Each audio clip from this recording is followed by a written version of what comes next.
Alexa, slower volume.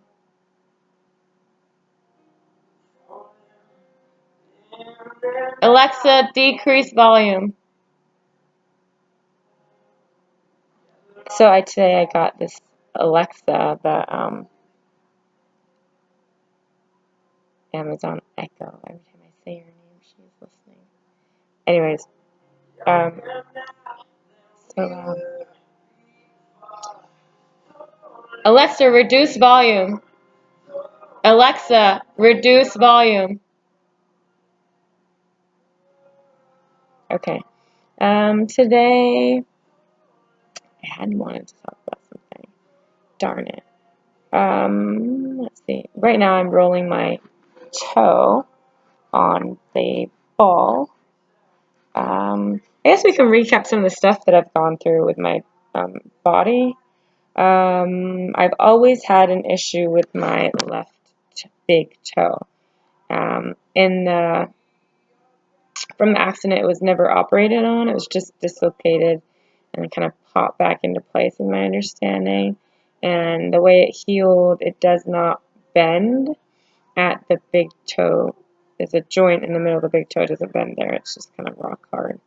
And that whole toe, and then where it connects to my foot, that whole area is just, it just always feels weird. It feels like someone like took duct tape, just taped inside under my skin. It just feels very, very odd. So I always am rolling my toe on the ball. I have some nerve pain sometimes, which is like an electric pain. It's not always. But since the time that I was vertical, I guess, able to stand, I remember sitting on my side of my bed when I was able to sit up in bed and get into my wheelchair, but I would always have to just slightly, ever so lightly, touch my foot on the floor, and then take my feet off the floor, because the electric pain, if I just put my feet on the floor, the nerve pain, it was just so immense.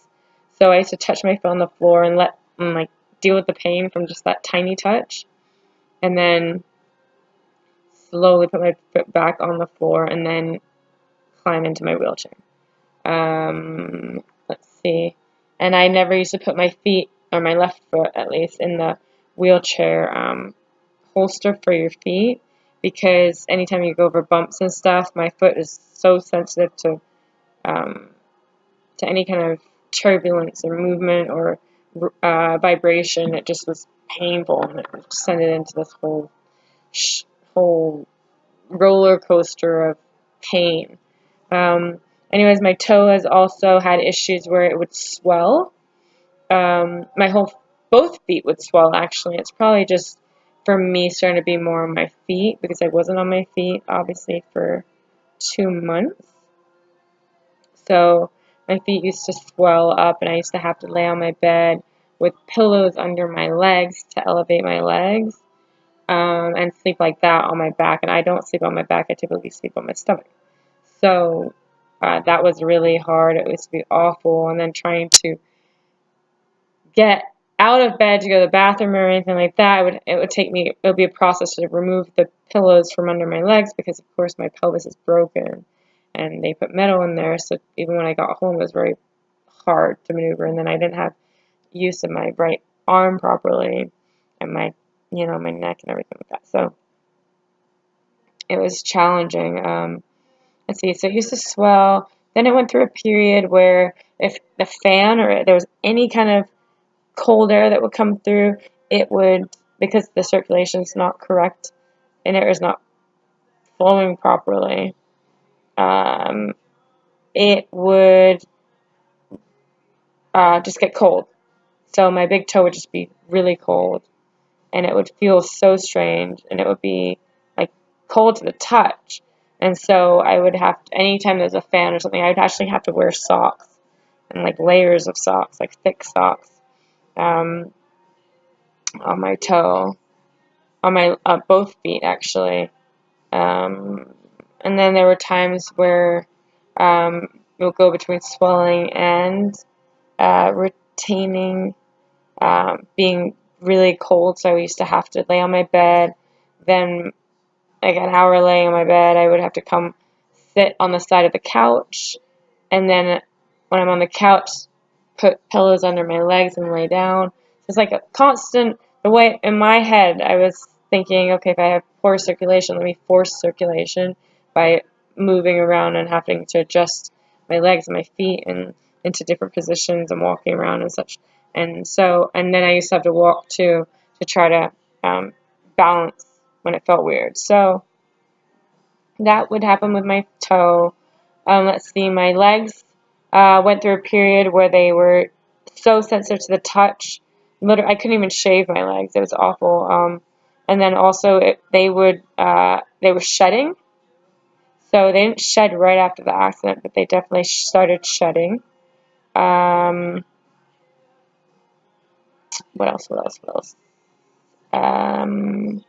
Yep, my face broke out. There was a period, probably around October time, where my face, I don't typically have acne. I don't wear makeup other than on my eyes. Or sometimes if I go out, just powder my nose and like my chin just to cover the scar a little bit, but I don't wear it otherwise. Anyways, I've never had acne even when I was going through puberty. So for about 3 weeks, I would say, my face broke out. My entire face just broke out. So that was really embarrassing. It was kind of hard. I remember I had gone to the ASU game with a face full of just bumps. It wasn't like red and spotty and stuff. It was just bumpy and pimply, I guess. It was very odd. Again, it was from the shock of the accident, my body just catching up. I also didn't have my period for about 3 months. Again, going through shock. And then at the 4 or 5 month mark, my hair, I was in the shower one day and my hair was falling out in clumps. Literally like in the movies where people look at their hand and they start getting freaked out. That's how much was falling out. And I did a post on that on Instagram a long time ago. I think it's called telogen effluvium. It's this state in which your hair it goes directly into a dormant phase. And it's that 3 times more hair goes into a dormant stage, which is just falling out. So that got getting used to.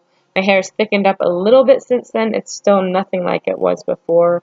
I haven't been using any products to kind of encourage the hair growth. I've just been eating kind of clean and drinking water and such. I don't like taking medication for anything. So I'm kind of particular with things. I'm curious to gauge exactly where my natural abilities are and then to enhance it with organic or healthier, naturopathic, I guess, products. I haven't gotten to that point. I've really just done the basics of just not taking anything and just waiting it out. So my hair is we're now at 10 months and 2 days, or tomorrow actually. So 10-month mark, I am doing pretty great. Let's see what else as far as my body goes. Trying to think of, there's a time period where here's my scar on my arm. Pretty crazy. Anyways, my arm went through a phase where it was killing me, and I think one of the screws the gauge is pretty large, so my orthopedic surgeon had said that most likely because I had gone in to see him, because I can actually feel there's a bump on my elbow. There's a couple bumps on my elbow, so I think it feels like it's the screw. It's not protruding the skin, but when it's trying to come through, or when I was using my arm more and such, there was a time period where it was so painful. So there was that.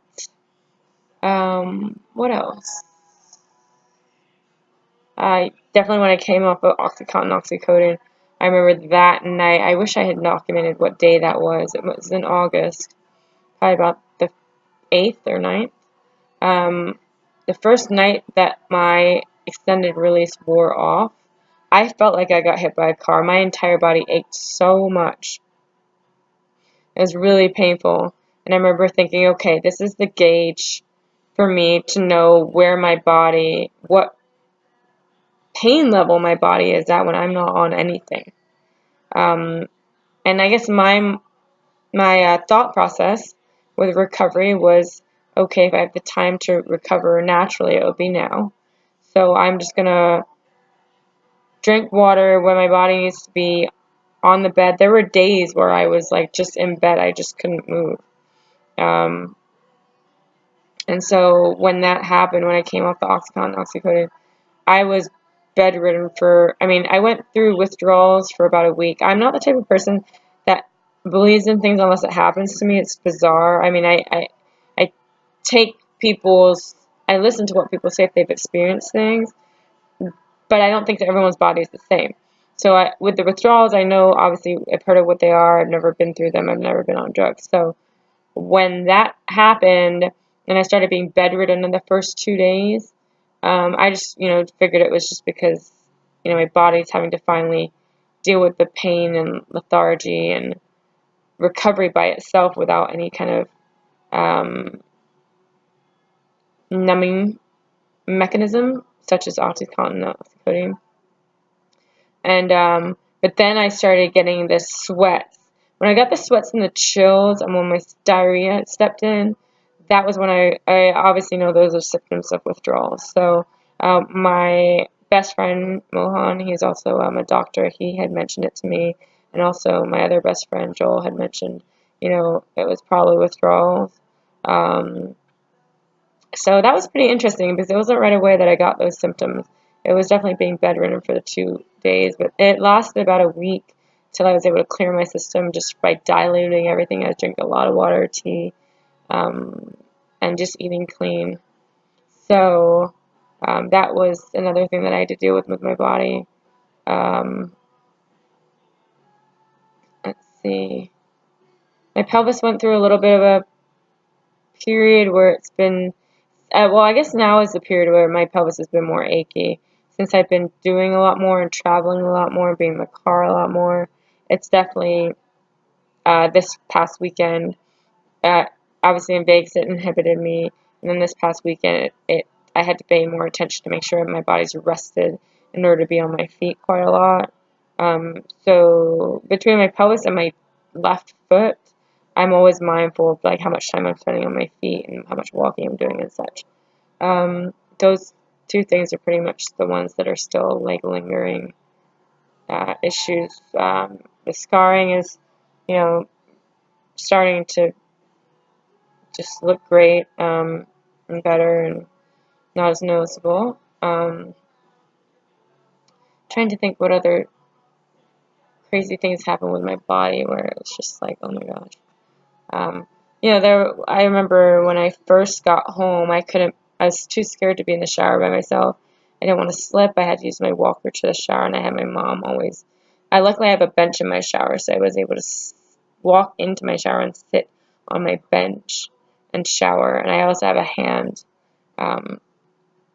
shower head, so I was able to pull it down and wash myself. But my mom used to have to wash my hair and wait for me in the outside the shower and then dry me off. And after we did that every day, she used to get on her knees on the floor and put apple on my feet so that to heal my skin. My legs became, oh, that was another thing. My legs, my toes. There was a time period where my skin within 20 minutes would just be completely dry skin to the point of where your dry skin is so painful. And that was because I was dehydrated, so I wasn't drinking enough water. Once I figured that out, or once I was told that, then I started drinking water, and that problem went away. But it was within minutes that my leg went from being normal to dry skin. So when the dry skin was occurring, I was using Aquaphor twice a day on all my scarring on my feet. And my mom used to be on her hands and knees on the floor, putting it on my feet, and it was hard because she used to have to try to do exercises on my toes to help me to be able to bend them and exercise them. But my feet are really sensitive, so when she was putting on the lotion too, I would, squirm. It wasn't comfortable, and you know, my leg was hurting, my foot was hurting anyways.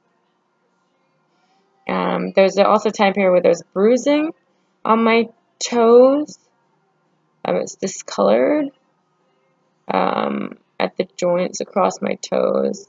That has since subsided. There's no bruising anymore. I remember I used to also have a rice bag. My mom sewed a pillowcase together so it's a little pouch, and we put rice in it. And she sewed it all the way around, and we used to put it into the microwave and warm it up to put on my elbow to get the scar tissue to be warm, so that it was easier to do exercises to try to get my full extension. So I'm able to obviously do it here, but I don't have any more extension than this in my arm. But anyways, we used to do that, and then also I used to put the heat pad on my toes because it would help me to, the muscle, I guess, would, just because of the heat, I guess, expand and become more malleable, and then it would feel like I didn't have duct tape in my toe. And so it almost felt like a normal toe. I remember the first time that happened, Joel and Mohan were in my condo, and I had told them, "Oh my God, I feel like I have a normal toe again. My foot feels normal again. It feels like it's one piece." So, see my hair, my face, my ears.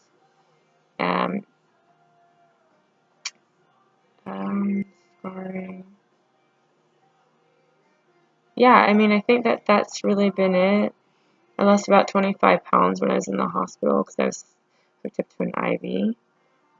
So I looked really emaciated when I was doing my exercise and such. And then it was hard for me to gain weight. I think even when I went to the doctor, I was into October, November, I was still 127-ish, about 140. Excuse me. Now, so it's been challenging, but I mean, I'm an athlete. I've always been an athlete. I've always been, I guess in this case, my unconventional ways of doing things and my rebellious nature is such not to listen to what people say, and it's really been beneficial with my recovery. When the accident happened, I did not want to see mirrors. I didn't want to hear what the doctors were saying, and I had asked my Mohan and my family to print out a picture of me of that night, from that night, and frame it and put it in my room. And so the only thing I really had to look at or remember was that. Like, that's what I looked at like, even though I'm in the hospital, that's what I look like. So it kept me motivated. And let's see. I guess, I mean, I'm going on 18 minutes now, so we'll end this one here. Thanks.